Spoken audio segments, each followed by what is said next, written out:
Et nos amis anglais ont fait l'envie de nos amis américains, puisque pendant très longtemps, nos voitures anglaises, qu'elles soient Jaguar, Austin LA, NG, Triumph, étaient exportées beaucoup de leurs ventes aux États-Unis, parce qu'aux États-Unis, on était dans des grosses carrosseries, des voitures lourdes, des voitures qui n'étaient pas le savoir-faire anglais.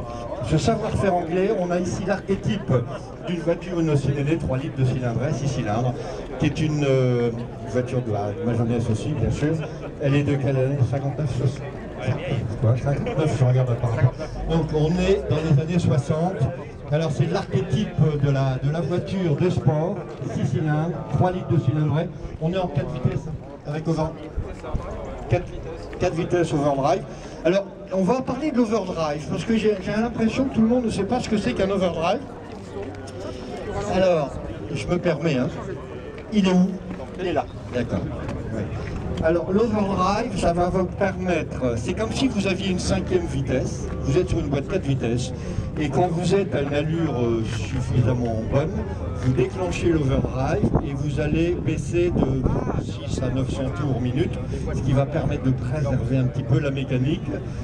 C'est vraiment une superbe auto. Alors pour ceux qui lisent le journal de Rennes Auto, comment ça s'appelle, le journal de Rennes là, sur la voiture, qu'on a distribué là, le journal de Rennes Moto Auto, elle est bien sûr en photo, hein, bien sûr, c'est bien ça, elle est de 59. Alors tu vas pouvoir en dire un petit peu plus de cette voiture qui a été restaurée dans les règles de l'art, nous faire voir, nous dire d'abord sa fiche d'identité. 2, je voudrais que tu me parles de l'évolution quand on voit les petites bouches, les grandes bouches et toutes les oscillés. Ce que je veux dire par rapport à l'avant du moteur 6 cylindres et surtout, comment dirais-je, de l'aspect conduite de cette voiture, les sensations que ça nous donne. Parce qu'il n'y a pas que la voiture, il y a toutes les sensations qui vont derrière tout ça.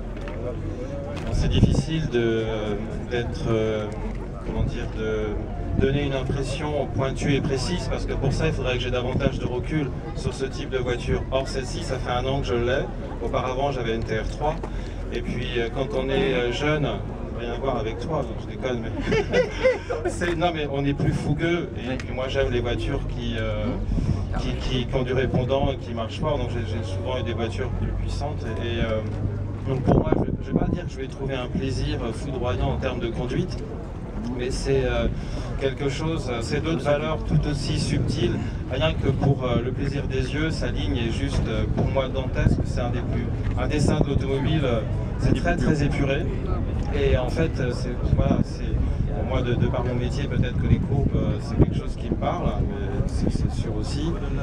Donc c'est une alchimie entre une mécanique, déjà on rentre dans la noblesse d'un 6 cylindres, et puis dans la ligne c'est des voitures qui ont couru aux 24 heures du Mans, et donc il y a tout ce subtil mélange. Donc cette voiture je la voulais en version un peu racing, roadster, parce que c'est ce qui permet d'épurer la ligne par rapport à d'autres qui ont des capotes qui sont plus imposantes, et je les trouve, pour ma part, moins esthétiques.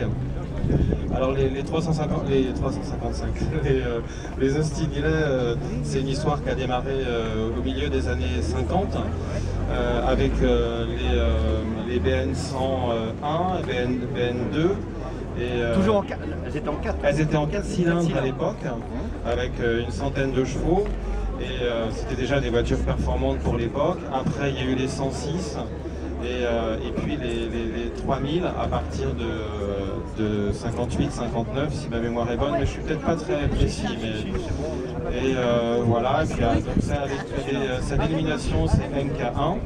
Et puis après il y a eu les MK2 en 61-62 pour aller jusqu'au MK3, les BJ8, notamment jusque dans les années 67. Et avec une puissance accrue au fur et à mesure des années. Celle-ci a 124 chevaux DIN, avec je crois que c'est 12 chevaux. 12 chevaux. Double carbure, on va lever le moteur. Lever le moteur. Lever le moteur, non, mais lever le capot, il vaut mieux. Oui, alors c'est vraiment, je trouve, l'archétype de la voiture de sport cylindres de 3 litres. Et vraiment, le style épuré. Alors, quand il me parle, oui, il a eu d'autres voitures, il parle aussi des courbes, il est photographe. Donc, il est passionné aussi de cette esthétique, entre guillemets. Et cette voiture est très pure. Par contre, il faut que tu me développes le problème du roster. Il faudrait que je vois ça avec toi. D'accord. Ah, alors, on est sur une très très belle mécanique avec les deux cartes. C'est des SUV aussi, c'est quoi comme carte? Oui, il me semble que c'est ça, ouais. J'en sais rien, je suis pas mécano. Non, mais magnifique 6 cylindres, tout beauté, aussi magnifique, très très beau. Ah, boîte à fusil. Il y avait déjà des boîtes à fusil? Non, c'était Si. Ah ouais. Je sais pas, en 50. Oui, 50. Si. D'accord. Alors, tu as mis un radiateur, un ventilateur. Il y a un ventilateur additionnel en plus. Et puis voilà, après ça a été modernisé un petit peu plus pour. Il y a un démarreur électronique. Et, voilà, dans les grandes lignes. Fiabilisation, quoi. D'origine, il y était l'additionnel? Non, l'additionnel après. C'est bien de mettre. Il faut bien se mettre qu'à l'époque, on n'était pas dans les embouteillages de rocade ou les greffes qu'on peut avoir sur les rocades, etc. Bon, bref, et que ces voitures-là, c'est fait pour rouler. Donc, quand vous êtes en embouteillage, moi, je vais vous donner un souvenir. Paris, c'est 185 km/h pour l'époque, quand même. C'est déjà. Et puis, on peut les rebooster. Bah oui, avec un bloc comme ça, 450 kg sur le train. Ensuite, ils ont 75. Il y en a qui mettent 200 chevaux dedans. Il avait On rame sur le périphérique avec une 15 6. Alors j'arrêtais le contact, j'emmerdais tout le monde, parce que sinon c'était la bouilloire, quoi. Et donc c'est pas des voitures qui sont faites pour être dans des embouteillages à Paris, c'est tout. À l'époque, c'était pas la même. Maintenant. Voilà, ou encore des gens qui vous bloquent la rocade, ça c'est autre chose. Voilà, magnifique voiture, symbole du savoir-faire anglais. Là-dessus, c'est extraordinaire. Nos amis anglais ont exporté, je ne sais plus, mais c'est peut-être 60, 70 ou 80. 95% de la production aux États-Unis. Voilà, 95% de la production anglaise en général. Alors maintenant, peut-être pas les Ossinelli, mais que ce soit les Jaguars de Pascal Benigni, on en a parlé aussi, que ce soit sur les MG ou les Triumph. Là, vraiment, il y avait un marché à prendre aux Américains. Mais là, ces Américains ont tué beaucoup de gens, entre guillemets, de constructeurs. Ils nous ont imposé des normes, 3 essuie-glaces, des moteurs avec un carburant anti-pollution, alors qu'ils polluent beaucoup plus que nous dans d'autres domaines. Mais ça, c'est une façon aussi de limiter les importations. Les Américains, j'aime beaucoup les Américains, ils nous ont sauvés pendant 2 fois par la guerre. Mais ce que je veux dire, c'est qu'à un moment donné, on met une législation pour éviter les importations, donc les manques de devises de l'autre côté. Et là, quand je vois ce qu'on a imposé aux constructeurs anglais, avec des voitures qui faisaient des 8 cylindres, qui polluaient 10 fois plus aux États-Unis, on nous a empêché de vendre, enfin je parle des Anglais, des voitures aux États-Unis. Quand je les vois, les Américains, je les aime bien, je leur dis bon, préservez un petit peu votre chiffre d'affaires interne. Voilà, alors je voulais te poser une question, Franck. Alors il y a eu des petites choses à Tu parles de roadster et tu parles de cabriolet. Quelle est la différence sur ce modèle-là? Parce que là, je vais donner la signification, parce que le roadster et le cabriolet, quand on est français, anglais, et dans d'autres pays, on n'a pas la même dénomination. Et là, quelle est la différence que tu as dans cette capote alors?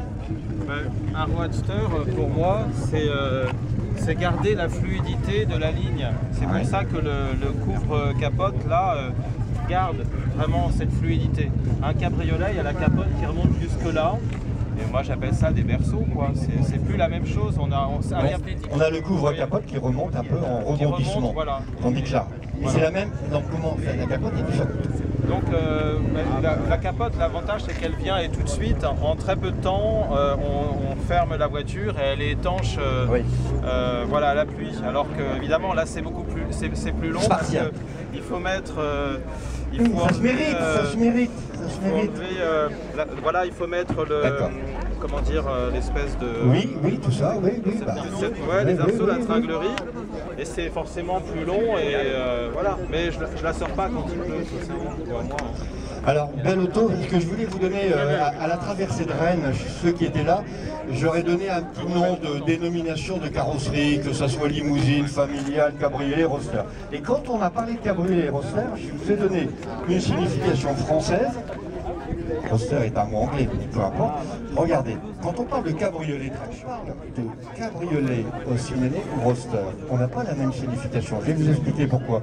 En France, je dis bien en France, alors que le nom Roadster est un nom anglais, on peut parler d'un cabriolet traction et d'un Roadster traction. C'est-à-dire que vous avez le pare-brise rabattable sur le capot. Et on fait une erreur de dénomination en France, c'est que normalement le Roadster, normalement, n'a pas de glace latérale sauf des Nika, on est bien d'accord. Alors que le cabriolet traction a des glaces. Et des fous.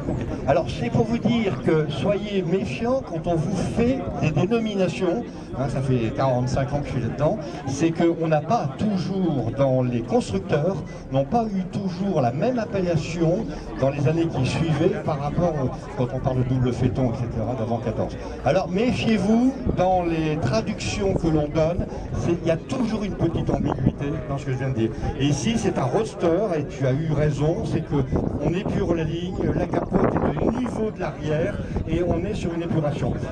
En France, on l'appellerait peut-être cabriolet. Voilà. Non, mais c'est pour mettre une dénomination, parce que c'est vrai que les gens me le demandent souvent et je dis qu'on n'a pas la réponse à tout. Merci, magnifique auto, Franck, merci. Avec ses roues à rayons, très très belle auto. Ça, c'est vraiment l'archétype du savoir-faire anglais. Merci. Est-ce que voulez-vous que je vous présente une avant-guerre? Vous allez voir que ça roule.